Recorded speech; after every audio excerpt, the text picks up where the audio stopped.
Hello, and welcome to the TBI podcast, Those Bored Individuals. What up, my creche? It's me, Fresh, and welcome back to Those Bored Individuals! Yeah! It's been a while, but we're back. Hooray! Yep. In order to space these out, and to differentiate ourselves from last year, I decided to make this, a bit of a thing now, and wow, a lot happened in that time. The Owl House came to a close, and I managed to save someone by calling an ambulance for them. Oh! Yep. From what my dad's told me, it's the first time anyone in our family's had to call an ambulance for anyone, so yep, that happened. I'll go down in the Anderson history. So you and me are in all an ambulance for someone club, Daniel. Because I had that thing last year, didn't I, if you recall? Oh, yeah. But I never actually heard back from the person that was recovered, so did you? Was this... Let's not think about it. Let's just say this stranger, I'm willing to bet she's doing okay. I'm glad to hear it. Yeah. Well, yeah, I don't want to brag on that for a little bit because, that's not who I am, It's good, though. Yep. Hashtag humble brag. Yeah. But yeah, a lot has happened. The Owl House came to a close, and, believe it or not, Ash Ketchum from Pokemon, his journey has supposedly, officially, come to a close. Never thought it would be. I haven't even started. Well, I mean, it's been all over the internet, and now anytime I hear the Pokemon Journeys intro, instead of singing, "The journey starts today," I'm instead going, "The journey stops today." Oh, awesome. I'm sorry, it just sounds like it. Starts and stops when spoken with an accent are pretty close. Yeah, if you say so. So, Dudley, you're the Pokemon expert here. What are your thoughts on it? Well, I could go on for hours about it, to be honest, but just to keep... We know you But, can. but cheers, Michael. But I mean, it kind of went out on a interesting note. I haven't actually watched the episodes in question, but obviously Yeah. I've heard a lot about them, and it feels like, in some ways, it feels like they didn't have a really full-out plan for like an epic ending or anything. It just kind of writes it out nicely and neatly with not much going on. Yeah. And it is interesting because Pokemon is a very different entity now than it was back in 1997, where like the first movie came out. When that came out, they were thinking about doing like a time jump and stuff in a deleted ending thing. So it's all very different. I personally think, all I'll say is I personally think it could have been a bit more epic, but I don't know. Like, I did do, as Dan knows, I did do my own version of how I might end it on my YouTube channel, for just a little shout out there, but I mean, yeah. Well, from what I can see, I've got my methods, but I'm currently watching through the third series of Pokemon Journeys, which is the final season for Ash's journey. And wow, they're pulling out the big guns. I won't dare spoil everything here, but let's just say the team that Ash travels with throughout Pokemon Journeys, they're the ones that sort of led him to victory. And on one hand, I do find it cool that this rookie team was the one that brought him to victory. I still think it might have been nice if maybe he got in some of his more tougher Pokemon, like maybe if we had combinations from all his previous teams. Like, for instance, Pikachu's always going to be on Ash's team, but personally, I would have loved to have seen Ash's Charizard, his Sceptile, his Greninja, and then maybe his Lucario and Gengar. Because, spoiler alert, let's just say Gengar and Lucario get some pretty exclusive abilities. So, yeah, that's all I'll say. Some people have theorized that Ash's journey's done for now, but he could come back in the future to be like a really strong trainer that people have to go against, and that's when he could have like some of his best Pokemon on him. A bit like how Cynthia was a challenge for Ash. One day they'll fight Ash, and Ash will be like sporting those Pokemon. Didn't the games do something kind of similar in the early days? Like having the protagonist of one of the old games be like a final boss in a later game? Oh yeah, in Sun and Moon, he was, I think they're talking like, you had the first games, the main character was Red, and then in the second game, you go to Mount Silver to fight Red, and he's That's the one I'm thinking about. It's basically Ash's game counterpart, so it kind of works in that way as well. Yeah. Well, Be a callback. Yeah. Yes. Well, the only thing I would complain about this season, good God, when is it coming out on the Pokemon TV app? It's been over a year. That's way too long between dubs and subs. Isn't that be a given? Well, they're not releasing it on Pokemon TV, so I've had to resort to other methods. Woohoo. But I won't see any more of that. For reasons, legal reasons. But well, another thing that's been come to a close, and yes, I've brought it up twice already, but the Owl House has officially ended. I still need to check it out because I've heard it's good. Oh yeah, it's one of their best. It's probably one of their best shows since Gravity Falls, basically. I've talked about the Owl House before, and it would be quite a jump to dive into the third and final season, but let's just say there's something really special about the final shot of everyone just waving goodbye to the camera, because they know it's come to an end, and there's just, oh, goodbye guys, I'm gonna miss you too, you know. It was the ending to Gravity Falls as well. Yeah.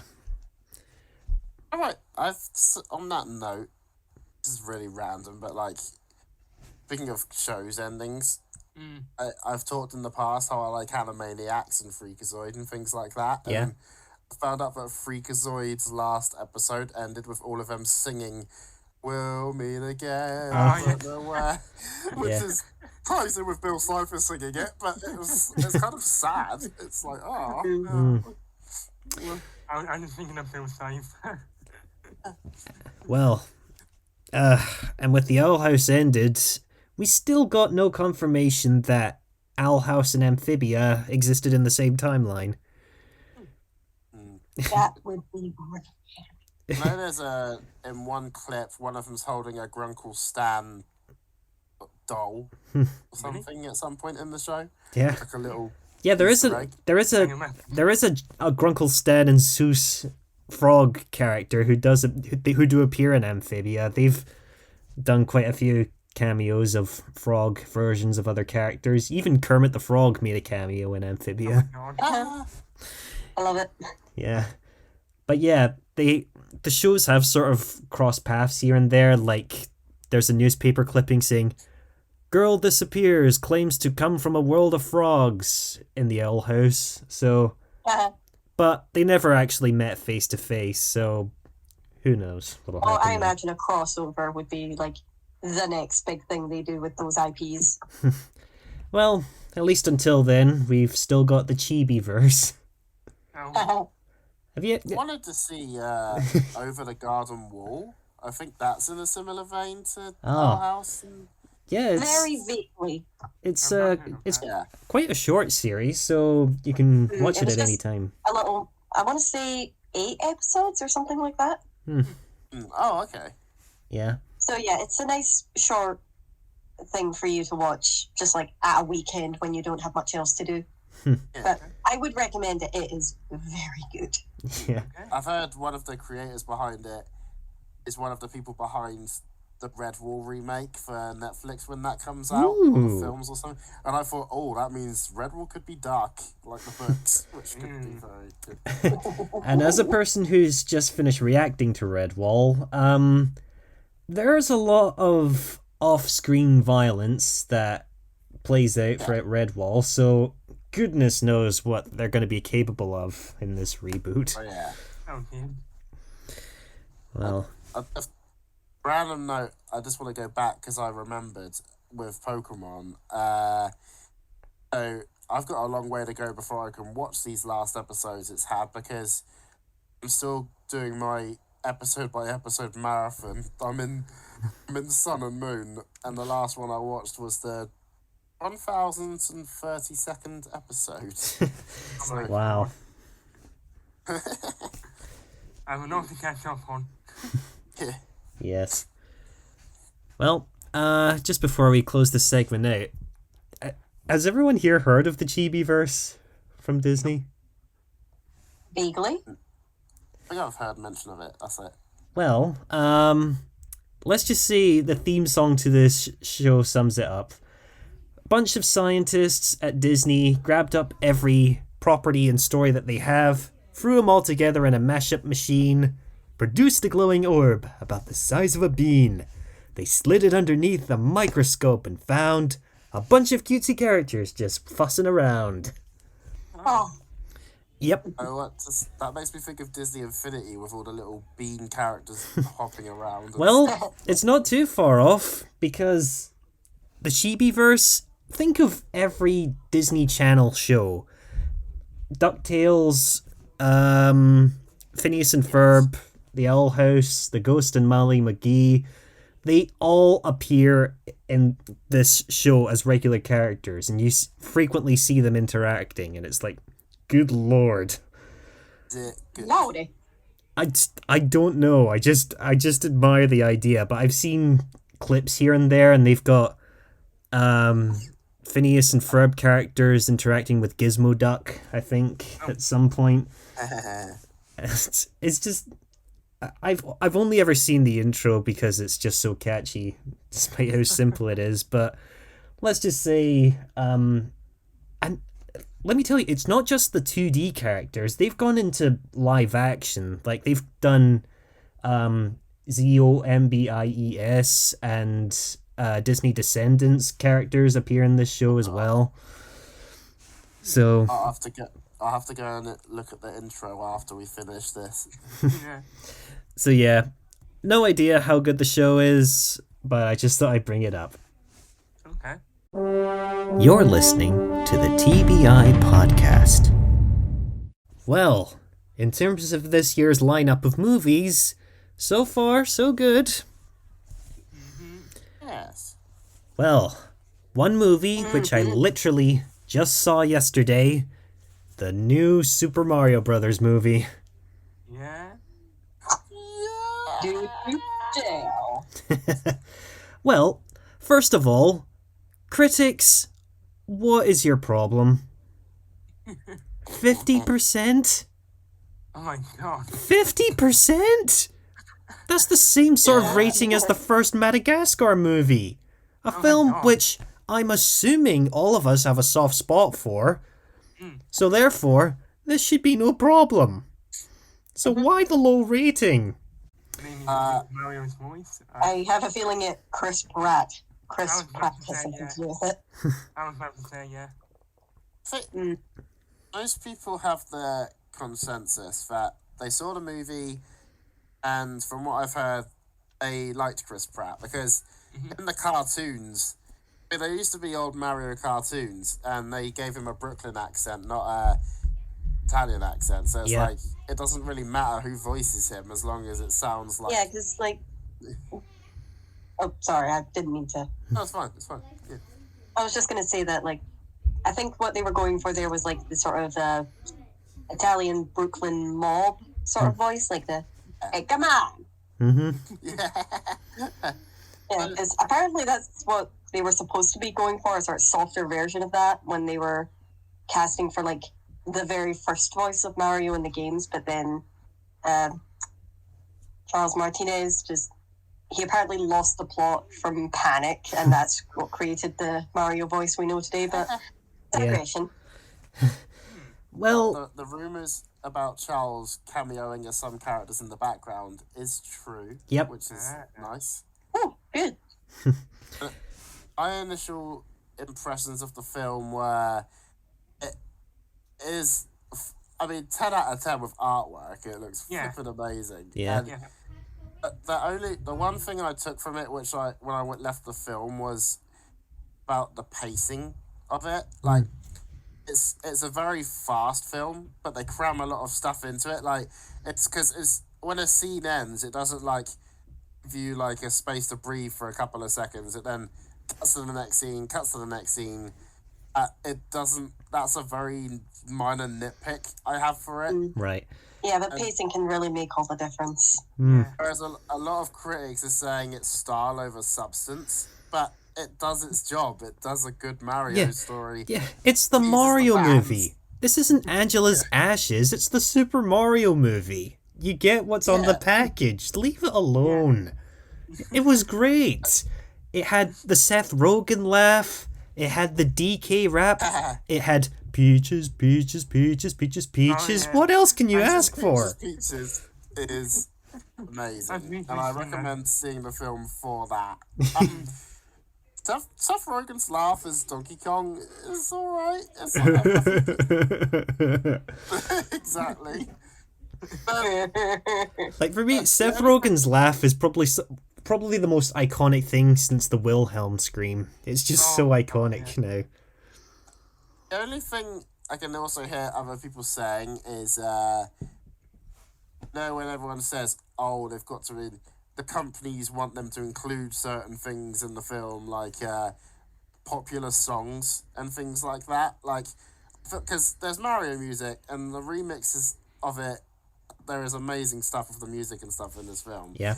There are some songs you would expect to be in it that are like mainstream songs, but I think they do a pretty decent job placing them where they are and things. It's like, I saw some memes online where, like, they were putting, like, the party rock anthem over trailers just to sort of poke fun at how a lot of movies do that with, like, they get popular music that doesn't necessarily fit, but they just put it in because it's popular. But Yeah.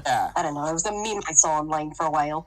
No. it's a bit like Detective Pikachu's trailers had "I Need a Hero" as the song for the trailer, and now that is forever stuck with me as the Detective Pikachu song whenever I hear that song. Excuse you, I Need a Hero belongs to Shrek 2 and Shrek 2 alone. And Shrek too. Jennifer Saunders should be the only version we hear now. Oh. It's better, objectively. Yeah. What the critics are saying aside and all that stuff, Daniel, what would you rate this film? out of 10? I had a big dumb grin on my face throughout the whole thing. I saw it with my nephew, and we just loved it. There's just subtle touches here and there, like some of the stores that Mario and Luigi pass are nods to other Nintendo games, like Punch Out Pizzeria, and Oh, you've got Wrecking Crew. and you've got Luigi's ringtone, which is the old GameCube opening thing. You know that. oh yeah, I can actually imagine that as a ringtone, like a sort of Nokia style. Yep. I feel like I've already seen the film twice, and I'm seeing it a third time on Sunday. So you're like my nephew. No, it's That was the third time he saw it as well. Because I he's do have to ask, as someone who hasn't seen it, were there at least funny Bowser and Luigi moments? Oh yeah.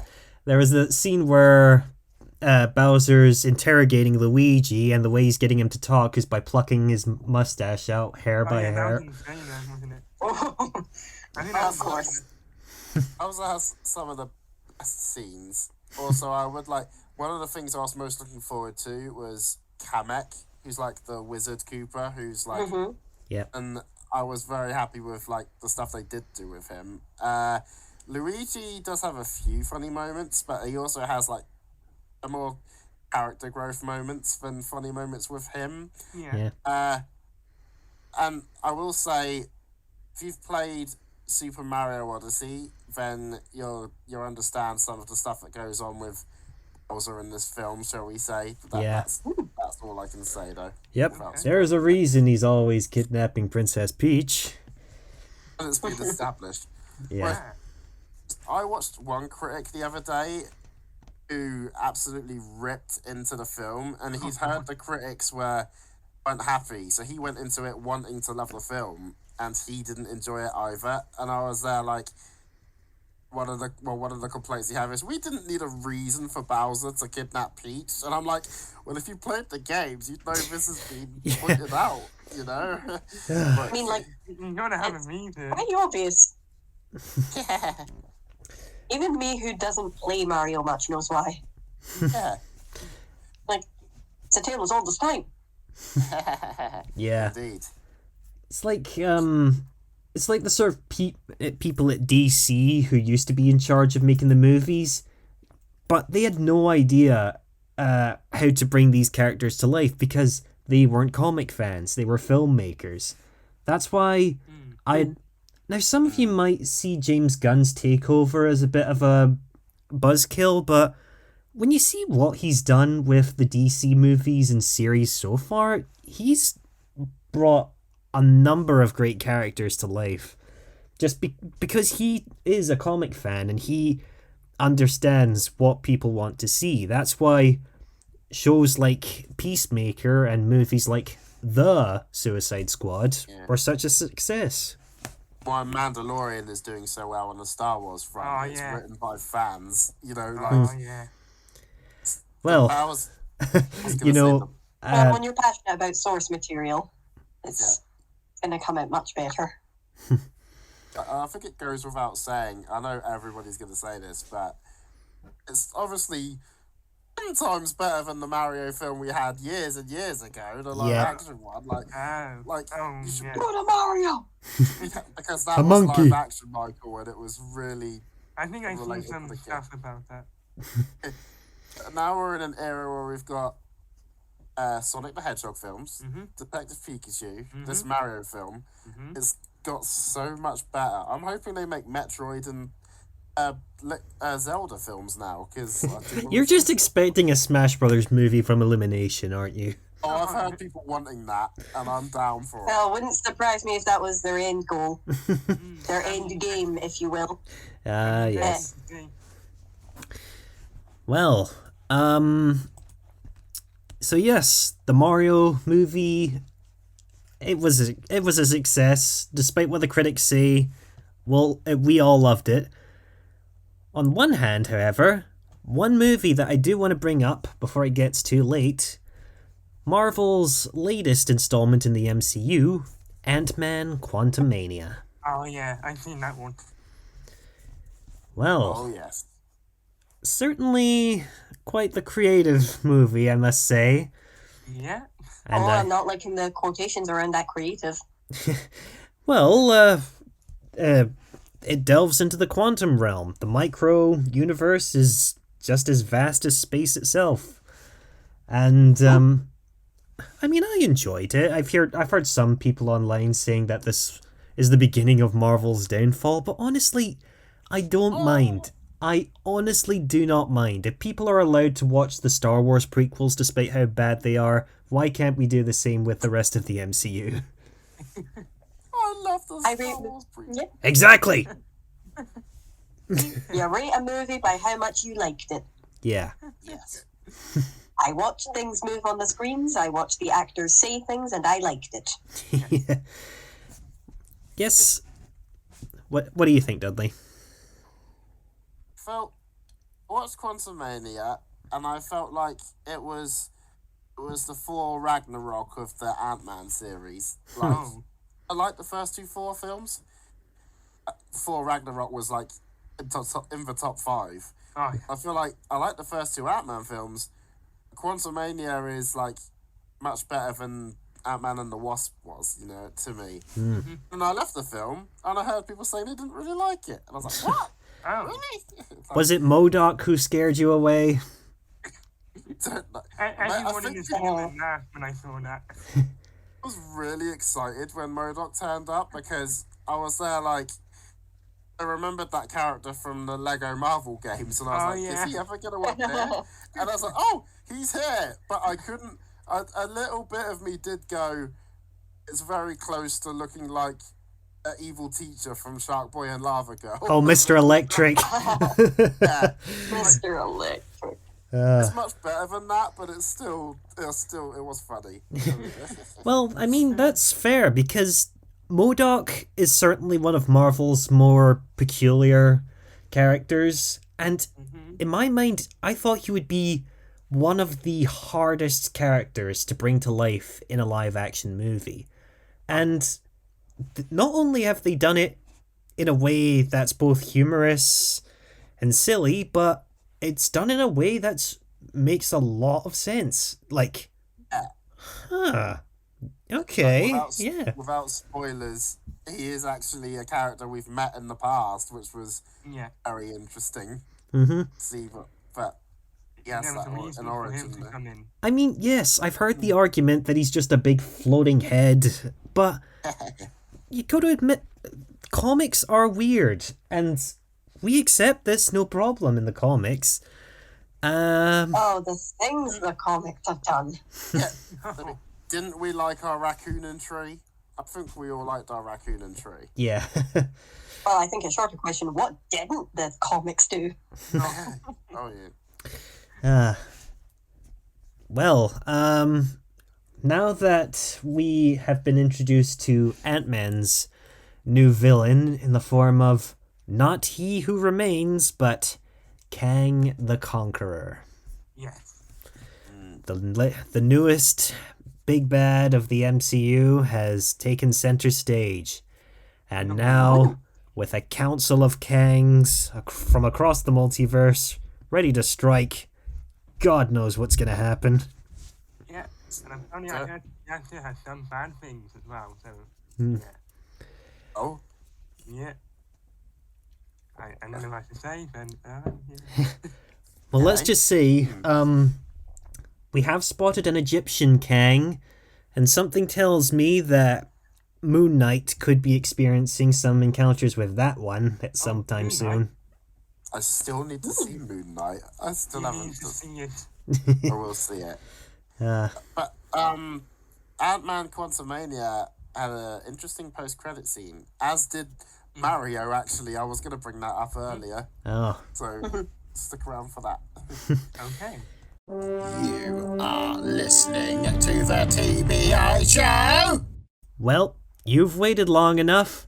Let's dive in to the month's most ridiculous headlines. Oh, God. Quite the improvement over last time. Geesh. New sound every time, That was Okay. my best Wilhelm scream impression. Ah, right. I don't think it's been good now. Okay. In this month's news, a Pokemon fan's pet fish plays Scarlet and Violet on stream and ends up committing credit card fraud. Right? Excuse me. Huh. Yep, you heard that right. Funniest thing I can take from that is one of the legendaries of that game is a goldfish. So My hero. Treat. Oh, Now, I can see this working because I've seen this in a science museum actually, where you've got a goldfish who swims in front of different light beams, and whatever it touches does a certain command. Mm-hmm. like, for instance, at a science museum, it might be a fish playing random notes on a keyboard.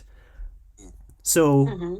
wouldn't Like be unreasonable. plays Pokemon with a fish. Yeah, so it wouldn't be unreasonable to think that this fish swims over the light that says, go forward.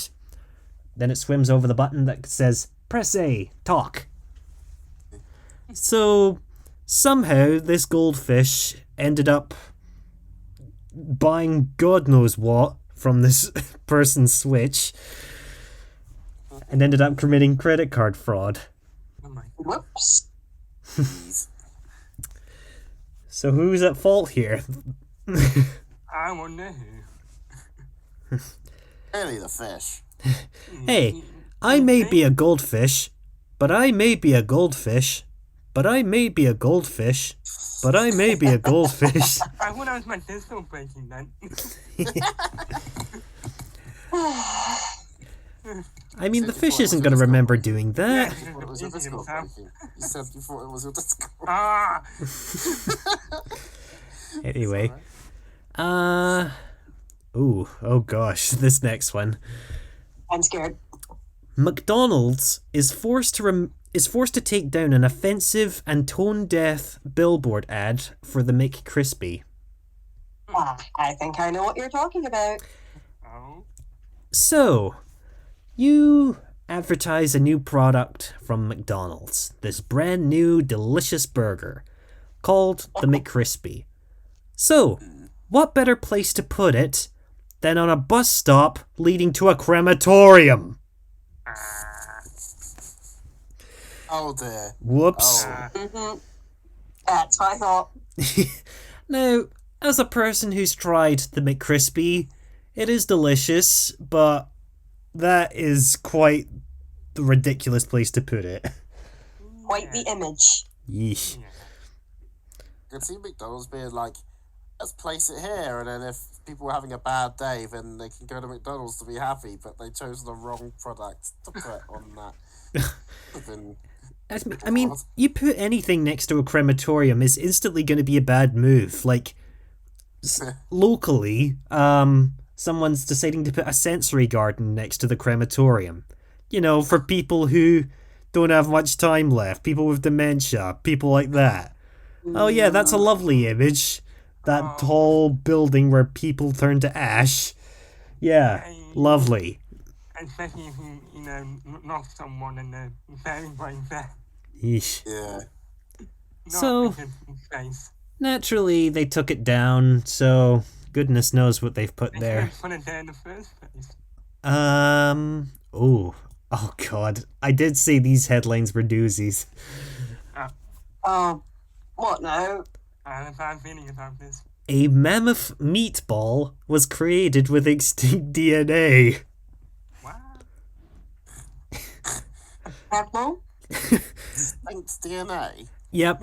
So, Alright.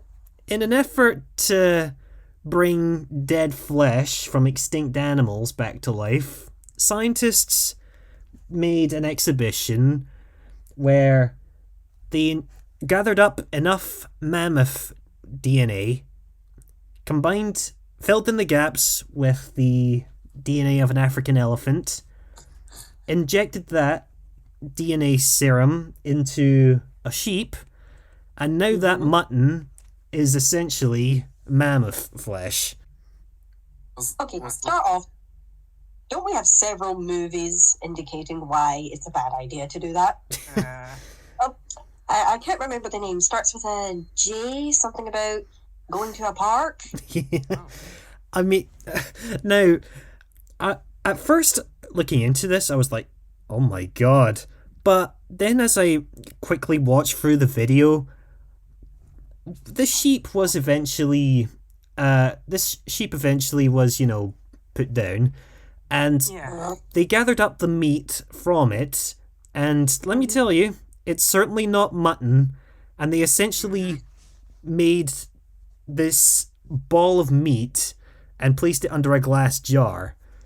So they went to all this effort to try and bring mammoth flesh back to life just to make the world's most rancid, pointless, most disgusting looking meatball ever conceived by a human being. I don't even Sounds like something a rich person would eat. I mean, I'm looking at this thing now. It's literally like this ball of mammoth flesh. It's like the size of a bowling ball. Oh, What's the I'm just mammoth about have some. meatball? I'm gonna have my dentist here, and that's gonna be in my head. Was the mammoth meatball prepared Tuscan style? Oh, Tuscan stuff. No, but the thing is, this part of this exhibition, it's just on display because they're not even allowing anyone to even taste it because, in their own words, they have no idea what pathogens existed back then. So to suddenly have essentially another COVID-19 on our hands because somebody decided to bring a lump of mammoth flesh to life, it's like, yeesh. Well, Just watch. People are going to start breaking in specifically to get a bite out of it. Ugh. All that effort to make one giant meatball. Ridiculous. All that energy, all that fuss. all that effort, all that. Oh dear. So goodness knows what they're gonna do when they make dinosaur omelets. Oh, hey. Well, the last headline that I have tonight. Wow, another doozy. Oh dear. Dan, please. Where did you get these information from? A hacked Furby with an AI brain shares plans to take over the world. Oh, well, that's just like, Why does that remind me of that new... Oh yeah. Now, I don't know how many of you have seen the Mitchells versus the Machines, but let's just say Furbies taking over the world doesn't sound all that far-fetched now, does it? oh, it was hardly far-fetched before Mitchell's versus the Machines. Guys. There's literally, I've literally turned my head to look at my Furby on my shelf. You've Keep got it one? down. Oh I yeah, you do. got one. I have one. From my I All want shelf. appreciate- one. Hee hee hee. I will not your own one. Yes. I mean, yeah, I get it. Furbies are evil and scary, so Yes. having one trying to Fair enough. take over the world, it's quite the shocker. It just seems like a Five Nights at Freddy's animatronic, but smaller. Yeah. So yeah, Okay.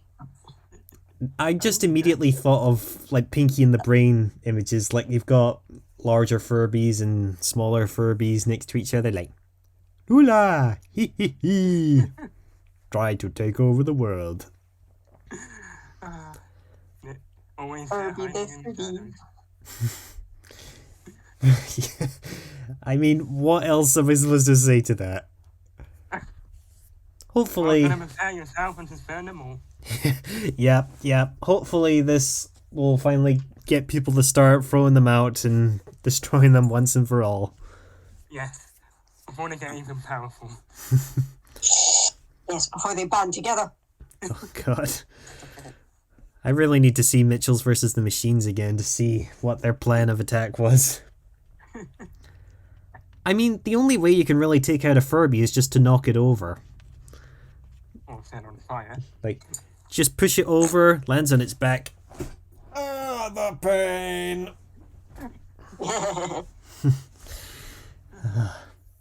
So, yeah, those are the month's headlines for you.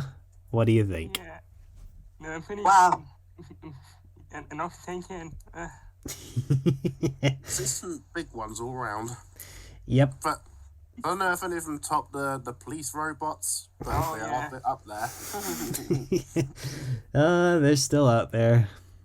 Yeah. Let's just hope them and the Furbies don't combine forces. Mm-hmm. I'm Randy Newman, and you're listening to TBI. So I was thinking a little while ago about posing an adult subject with you guys. You know, see what your opinion on this was, because Mm-hmm. I know how much we like to talk about children scarring and all that sort of stuff. So Ooh. Yeah. okay, so and now I've gone blank. That really doesn't help. Okay, so you know how when you're a kid, you go around the stores and you see a toy you like, so you keep asking your parent or your nan or somebody, "Oh, could I have that?" and end up like asking for stuff, right? Yeah. Mm-hmm. So say what you will about spoiled children, and you shouldn't give them stuff all the time that they ask for. I was certainly not like that when I was a kid, but okay. But the situation that I heard people talking about recently, I was like, no. So they were like, sure, you have a kid, right? And the kid's whining and whining, and they really want to have the toy on the shelf. Yeah, So, that's so this is a solution that someone posed to me. Use a. what? Okay. Excuse me? I'm sorry. I had to bring that up. No, you. Come on, man. It could be anything. Use your imagination. Okay, let's I say don't want to use my imagination. someone wants the Buzz Lightyear figure. Oh god, it's getting worse. Okay. Now, anyway, serious. Someone wants the Buzz Lightyear action figure on the shelf, and they're moaning and they say, "Oh, I would really like that." So the parent goes, "Yeah, sure." So they stick it in a trolley, and then they won't get moaned at.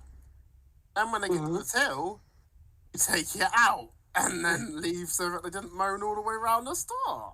Yeah. Well, no, you're just gonna have them stuck moaning in the car. I thought, Jesus Christ, like who would like? No one actually did this, but well, I mean, I'm sure people could have done it, but I thought I would not go down that path of like scarring the child and being like, oh no, you're not actually getting it now. Wow. Reminds me of that one John Mulaney bit. Like, it's John Mulaney's an American comedian, and he was talking about his own father driving them home one day, and he says, so he was driving us home, and we see a McDonald's, and you know how kids are, we go, McDonald's, McDonald's, McDonald's. So my dad drives in, we get to the order machine, we are screaming with delight, and my dad says, I would like to order 1 black coffee. Oh god. It reminded me instantly of that. Jesus. Going in for just one thing for yourself and nothing more. That's you know. I see John Mulaney's father's raising habits have started to catch on. Jeez. No wonder he became Jack Horner. The funny thing is, my cousin was talking about it, like, oh, this could be a good idea, and I was like, how dare you? Those are the devil's gates, my friend. Like, maybe if the kids misbehaved or anything, then yeah, you say no and all that jazz. But getting their hopes up is just horrible. Yeah. Ugh. Yeah, that's... You've never seen that to a child. Jeez.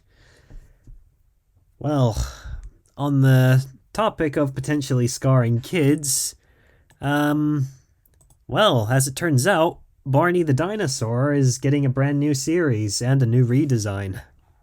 Oh, jeez. Now, as a kid who grew up with Barney the Dinosaur, I don't see a problem with him.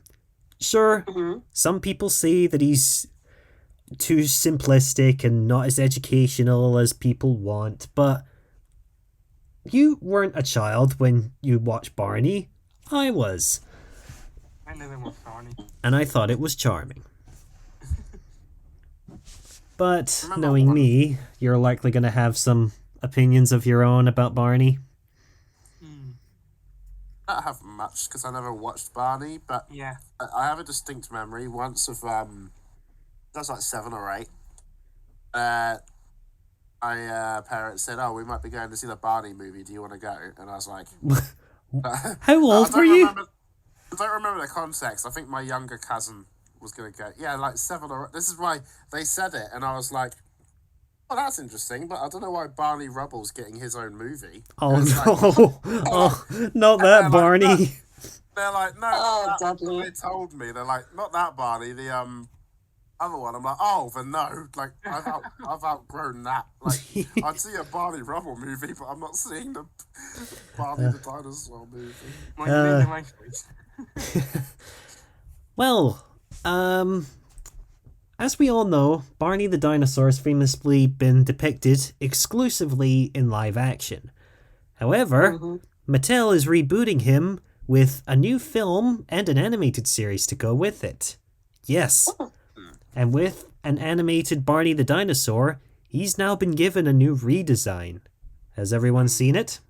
Nope.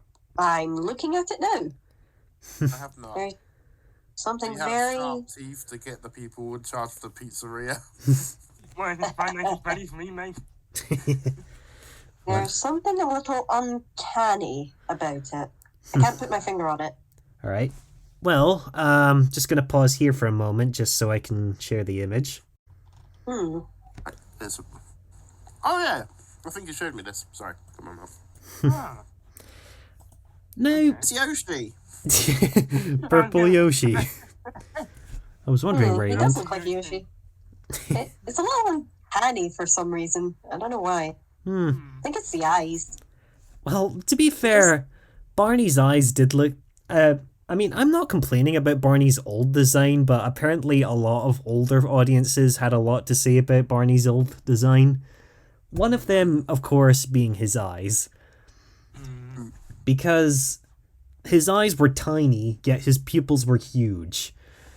So Yeah. you can either be really big and detailed, or really small and simplistic. yeah. So, from what I can see, his eyes are a little bigger. But I'm not sure if it makes much of a difference. I mean, it still looks like Barney enough. Yeah. It looks Yeah, like- me. Obvious enough. He's also got fingers now. Yeah, yep, because Barney famously only had mittens and no fingers. Yeah. I haven't seen much of the original Barney, but yeah. But what's the goal here? It's like, oh, parents who grew up with Barney show kids this new Barney and make them grow up with Barney too. It's not the same Barney. So, Well, it's keeping the character alive and relevant. I mean, sure, Ben 10 I'm down for that. Ben 10 has seen better days considering what he's now like, but at least he's still around. I guess. In some shape and form, yeah.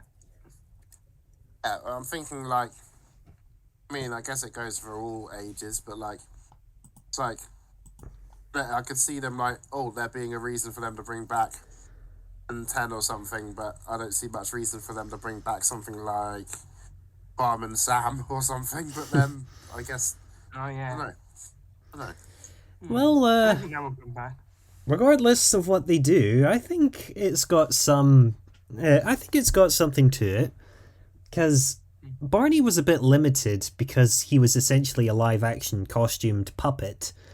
Oh. But now that he's in CGI, I think you can do a lot more with a CG model because his movements will be a lot more fluid, he can do a lot more facial expressions now, so goodness knows what they're going to do. Yeah. But regardless, whether or not you like Barney yourself, whether or not this will do well, we'll just have to wait and see. Yeah. Yeah. It's good to keep characters alive. In some way, yeah. But if you're going to keep them alive, at least treat them with respect. Oh yeah. What have you done to my Ben 10? Listen to me. Why do you have to make all the It must aliens have been look my boy. human-shaped? Look how they massacred my boy. Well, wow, I think we've talked quite a bit today, so Yeah. is there anything else you want to bring up? I mean, the only one thing I would say is that the Five Nights at Freddy's movie is coming out. Ooh. After all the years of the rumblings, maybe the Five Nights at Freddy's movie's out. Maybe the Five Nights at Freddy's movie's going to finally come out. No, it's for real. Oh And boy. It's coming this Halloween as well. Yes. And I will reiterate what I have been saying to people about this for years. When the Five Nights at Freddy's movie comes out, there had better be some seriously important YouTubers making cameos. I want Matt Pat out the front with a big sign, like a big conspiracy theory sign, like, it's all a conspiracy, people. It's a conspiracy. I want Markiplier on, like, the Employee of the Month wall, the king of Five Nights at Freddy's. Oh, yes. I want Doko there. I want all of the big names there. Hopefully. The movie doesn't have to be good. It just has to happen. This has to happen, and it has to have those people in there. I mean, Yes. obviously, the main killer is obviously going to be in it. That's all we know. That's the moment. I want it to be good as well. Yeah. Preferably. Oh, yeah, well, I mean, with Security Breach, I'm sure that's going to be an angle. Oh, yeah. I think they'll have some connection somehow. I'm sure there's bound to be. Well, with Easter over, I think we can officially bring this podcast to a close as well. So, anything else you want to bring up before we go? I finally watched Puss in Boots: The Last Wish, and everyone I know has suffered for it. Yeah. Yes. Not seen it yet. Oh, Michael, you need to get into it. I will get into it. I just haven't had the chance to see it because it's not out yet. It's been out for quite a while. No, I mean on the streaming. It's the best thing. On the streaming service, I can't. And then normally goes to the cinema. Not much. Well, let's see if Michael Into the watched. Dropbox is essentially what my brain has been like for ever since I watched that movie. I was watching when I get the chance. I'm reading it now. Unfollow me now. This is going to be the only tweet for about the next week. I've wanted this for years. Blank, what the blank. Wow. Yep, that's been my brain ever since I finished watching that movie. Yeah. Nice. I Now, watched it twice, once by myself, once with my dad. My dad really seemed to like it. He actually laughed at a few parts, which is a bit rare for him, so... nice. Michael, get on it. All right. Okay. So will he have seen it by the next podcast? Only time will tell. So, I guess that's it for now. Time to say goodbye, guys. Bye. Bye. Bye. And, Have a good one. and until next time,